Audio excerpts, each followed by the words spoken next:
जी अस्सलाम वालेकुम। आरजे एक और वीलॉग में खुश आमदीद। आज का टॉपिक इमरान खान साहब हैं और उनके लिए एक पैगाम है।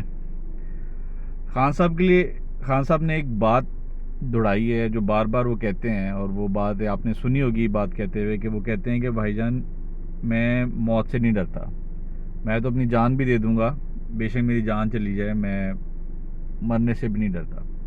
तो उनसे गुजारिश ये है कि भाईजान आप मरने से नहीं डरते, लेकिन बंदा अपने इर्द गिर्द के लोगों के लिए जीता है।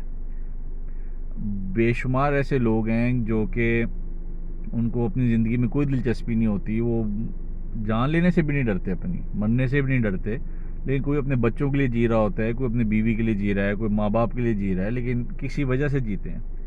आप बड़े कीमती एसेट हैं पाकिस्तान के लिए, और आप अगर आप वाकई में, मुझे पता है बहादुर आदमी है, आपको मौत से भी नहीं डर लगता होगा, उसमें कोई शक की बात नहीं है, लेकिन आपके जाने से जो पाकिस्तान का नुकसान होगा उसका क्या होगा? आपके जाने से नुकसान ही नुकसान है, आपके रहने से फिर फ़ायदा है। और उसमें एक चीज़ और ऐड करना चाहूँगा, मुझे पता है वीडियो आप तक ना पहुँचेगी ना कुछ है, लेकिन वो कहते हैं हर किसी ने, आप सज़र ने कहा है कि हर किसी ने अपनी ताकत के मुताबिक कुछ ना कुछ एफर्ट करनी है।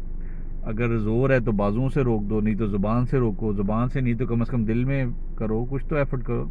तो हम ज़ुबान से कर सकते तो हम वो कह देते हैं। तो उसमें हर किसी का एक दौर होता है, एक वक्त होता है, एक अच्छा वक्त चल रहा होता है, एक बुरा वक्त चल रहा होता है। और जब बुरा वक्त चल रहा हो तो वहाँ थोड़ी देर के लिए ठहर जाने में कोई बुरी बात नहीं है। एक बादशाह का वाक़या है कि उसके पास एक बंदा आया और कहता है कि जी मेरा तो बड़ा बुरा वक्त चल रहा है, नुकसान ही नुकसान हो रहा है, मैं क्या करूँ? बादशाह ने उसे कैद कर दिया। वो 5-6 महीने बाद छोड़ा और कहा कि आप कारोबार करो। उसने किया तो कारोबार चल पड़ा। तो बंदा बड़ा हैरान हुआ कि भाई मारी तो चवल ही है, लेकिन ये क्या किया? उन्होंने बादशाह से पूछा। उसने कहा यार तुम्हारा बुरा वक्त चल रहा था उस वक्त तुमने जो करना था नुकसान ही होना था, तो तुम्हारा वक्त निकल गया है। कुछ अरसे बाद अच्छा वक्त आ जाता है। हवा तो हमेशा बदलती रहती है। और जब ये नया इस्टेब्लिशमेंट में जब नई तकर्री होनी है, नया आर्मी चीफ आना है, तो फिर नए हालात बदल जाने की अल्टीमेट पावर तो उनके पास होती है। तो वो ये है कि उसमें गुजारिश है कि अगर आप उसको मुनासिब समझें कि आपने एक इतना अच्छा प्रोजेक्ट किया था शौकत खानम का, और वो फिर आपने हर शहर शहर में फैला दिया, और उस जैसा हॉस्पिटल कोई है ही नहीं पाकिस्तान में। तो बताने मकसद है कि आप इस तरह के, जितनी देर ये हुकूमत की ये लड़ाई शड़ाई हो रही है, बजाय इसमें कि अपनी खुदा न खास्ता जान का नुकसान कराने के लिए, बेहतर है कि आप कोई बड़े प्रोजेक्ट इस तरह के शुरू करेंगे। ठीक है जी, हुकूमत का आपको शौक़ है, आप लोग रखें हुकूमत, हम वैसे वेलफेयर का काम करेंगे, और आप उनका मुकाबला करें कि इस तरह के और हॉस्पिटल बनाने में, यूनिवर्सिटी बनाने में, एक अच्छे शहर बनाने में। और आपके तो नाम पे लोग करोड़ों रुपए भेज देते हैं। आपको भी पता ही है, जो फंडिंग होती है वो आपके नाम पे लोग पैसे भेजते हैं, इतना आप पे ट्रस्ट करते हैं। तो आप इस तरह फंडिंग बाहर से मंगवा के, अगर आप ये टारगेट लेंगे जी मैंने पूरा कर्जा लमसम उतारना है, आपके नाम पे लोगों ने कितना पैसा भेज देना है। तो आपकी जो पोजीशन है वो इस वक्त प्राइम मिनिस्टर की पोजीशन से ऊपर हो चुकी है। आपको जैसे नेल्सन मंडेला था या यासिर अराफात था फ़लस्तीन का, तो आपकी इस तरह की एक बड़े, माशाल्लाह अल्लाह ताला ने बड़ी इज़्ज़त दी है और एक आपको एक बहुत ऊंचा मुकाम दिया है। तो आपका इस वक्त, आपका वो, बेशक आप ना डरें, मरने से ना डरें या उस तरफ, लेकिन उस तरफ हालात को ना लेके जाएं कि अगले जो क्रिमिनल पार्टी है वो कोई बड़ा नुकसान कर दे आपका। तो वो नुकसान किसका नुकसान है? आपको ठीक है, आप शायद मरने से ना डरें, लेकिन आपका नुकसान का क्या मतलब है कि मुल्क का नुकसान हुआ है। तो उसके लिए हमेशा जब आखिरी ओवर होता है और आखिरी बॉलें होती हैं, उसमें छक्के मारे जाते हैं, तो उसमें बिला वजह विकेट देने की ज़रूरत नहीं है, और वो भी जान की विकेट। तो उसमें मेरी जो गुजारिश है वो ये है कि आप कोई प्रोजेक्ट्स पकड़ें, जैसे कि आप कहेंगे जी मैंने बाहर से फंडिंग मंगवानी है पाकिस्तान के अंदर, मैंने पाकिस्तान का जो डॉलर रेट है वो नीचे लेके आना है, बाहर से पैसा मंगवाना है, मैंने यहाँ कोई, जैसे शौकत खानम जैसा आपने अदारा बनाया है, इस तरह के मैंने और अदारे बनाने हैं, मैंने यूनिवर्सिटी को बनानी है, मतलब कोई बड़ी चीज़ को बड़ा अदारा बनाना है। कोई सारी कौम इस वक्त आपके साथ खड़ी है, पूरे कौम को एक प्लेटफॉर्म पे कहीं जमा करना है कि आपस में ये सारे मिल के कारोबार कर सकें। बाहर से कोई बिज़नेस वाली कंपनियां लानी है, उनको बिज़नेस की अपॉर्चुनिटी देनी है। पंजाब में आपकी हुकूमत है, खैबर पख्तूनख्वा में तो रहती ही आपकी हुकूमत है, तो आप उसको स्टेट ऑफ द आर्ट बना सकते हैं।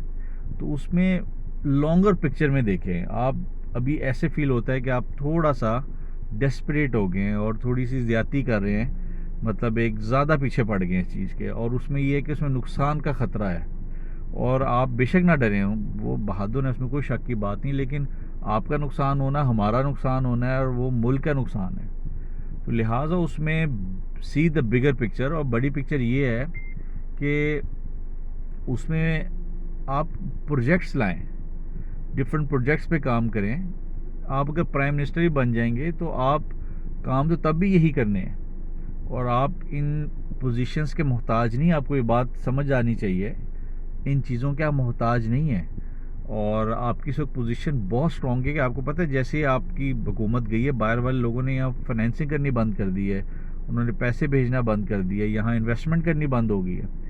तो आपके कहने से इन्वेस्टमेंट भी आएगी, आप अपनी जो प्रोवेंसेस हैं उसके लेवल पे उनको एकदम से तरक्की की बूस्ट दे सकते हैं। You can do so much more. लेकिन मेरी इसमें गुजारिश है कि आपकी जान बहुत कीमती है, हमारे लिए बहुत कीमती है, पाकिस्तान को आपकी बहुत ज़रूरत है, और उसके लिए बड़ी गुजारिश है कि अभी आप प्रोजेक्ट्स पे तवज्जो दें और इससे थोड़ा सा बैक ऑफ हुएं। और इनको बेशक पैगाम भेज देंगे, ठीक है भैया जो करना है कर लो, लेकिन अपनी ज़िंदगी की हिफाजत करें। आपकी ज़िंदगी की इस वक्त आपको ज़रूरत हो ना हो, पाकिस्तान को ज़रूर ज़रूरत है। यही पैगाम है। बेशक पहुँचे ना पहुँचे, लेकिन ऑन रिकॉर्ड लाना ज़रूरी है कि आपने जो शौकत खानम का प्रोजेक्ट किया था, आज तक वो लोग उससे फ़ायदा उठा रहे हैं, और अभी तक कोई उस तरह काम नहीं कर सका। इसी तरह जैसे ईदी फाउंडेशन थी, कोई उस तरह काम नहीं कर सका, तो आप उससे भी बेहतर कर सकते हैं। तो आप आप यकीन माने, अगर मैं आपकी जगह होता और इस तरह का लेवल पे आपके होता, तो मैं टारगेट पता क्या लेता, मैं लेता कि मैंने पूरा पाकिस्तान का कर्जा उतारना है एक दफ़ा। और आपके कहने पे इन्वेस्टमेंट आ भी जानी है। मज़े की बात ये, जितनी आपकी माशाल्लाह अल्लाह ताला ने जितनी इज्जत दी है, जितना आपको स्ट्रेचर दिया है, आपकी एक कॉल पे पैसा आ जाएगा सारा, यकीन माने आ जाएगा। तो अल्लाह करे कि अल्लाह आपको हिदायत दे और सही रास्ता दिखाए, और मेहरबानी करके अपनी जान की हिफाजत करें, और कोई बड़े नुकसान से पाकिस्तान को बड़े साने से बचाइए, और सही रास्ते पे आएँ। उसमें पाकिस्तान का भी फ़ायदा है, आपका भी फ़ायदा है। अपना ख्याल रखिएगा। मुझे इजाज़त दें। अल्लाह हाफ़िज़।